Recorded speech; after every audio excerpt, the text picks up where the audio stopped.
এইবারে যেমন আরও দেখবা অনেক ধরনের কোলাবোরেশন, বিদেশি কোলাবোরেশনও হবে, সামনে আসবে। তো সামনে নেক্সট ঈদে একটা গান বেরোচ্ছে, এটা বলা যাবে না।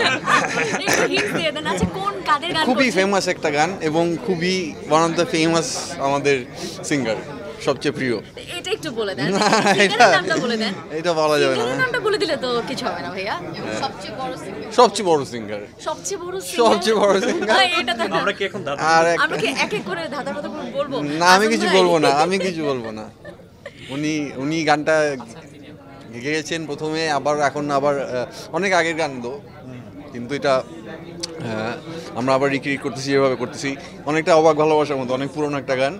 কাজ কি শেষ? বাট ইন হ্যাঁ, কাজ শেষ। So it's a classic song, timeless song. So এটা আবার হচ্ছে সামনে ঈদে, সো এটা নিয়ে কাজ চলতেছে, আমাদের মিক্সিং এর মাস্টারিং এর কাজ চলতেছে। রিলিজ ডেটটা কি ঈদের আগে বা পরে? ঈদের আগের দিন প্রবাবলি। চাঁদরাতে তাহলে কোক স্টুডিওর নতুন গান আসছে।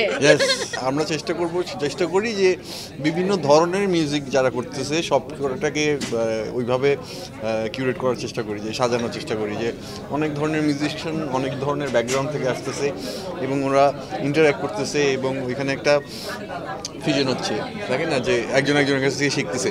সো ওইটাই কিন্তু ইম্পর্টেন্ট লেসেন্সটা। এবং অবাক ভালোবাসা করলেও কিন্তু দেখবা যে ওইখানে কিন্তু অন্যান্য মিউজিশিয়ানরা ছিল, সিঙ্গাররা ছিল, ব্যাক ভোকালসে, কয়ারে ছিল। সো ওরাও ওনাদের গান শিখতেছে, থাকে না, যে সো একটা আদান প্রদানের ব্যবস্থা থাকে গানের মধ্যে।